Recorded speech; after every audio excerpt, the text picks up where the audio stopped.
Hello, my dear students. Now we are having our question number 12. A circular loop of radius A carrying current I is placed in two-dimension magnetic field. The center of loop coincide with the center of field. The strength of magnetic field at the periphery is B. Find the magnetic force on wire. Okay, so in this question, the direction of magnetic field is radial. Okay, the direction of magnetic field is a radial direction. Okay, now if you are taking a differential part, okay, if you are taking this differential part here, that is the length dl vector. Okay, so the angle between this radial direction and the tangential direction, that is the length of this differential uh, displacement vector, having 90 degree.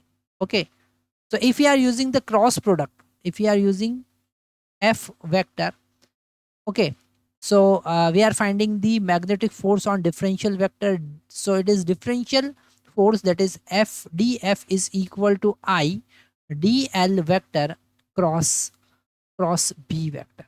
Okay, okay.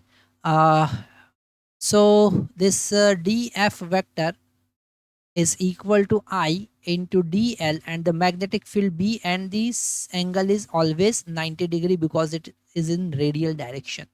Okay, so if we are finding the total force F, and we can use the n cap here. This n cap is in the direction of force which is perpendicular to the both dl and B vector. Now, if you want to find the direction of force, you can use the Fleming left hand rule. This is the magnetic field which is radially outward, and this is the direction of current which is upward direction in this circular direction. So magnetic field is inward. Sorry, magnetic force will be in inward direction.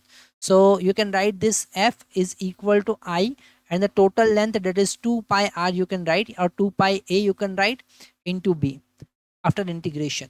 Okay, and the direction is inward direction. What is the direction of magnetic force? That is the inward. So this complete loop will experience the force in inward direction, and the magnitude is I 2 pi a into B.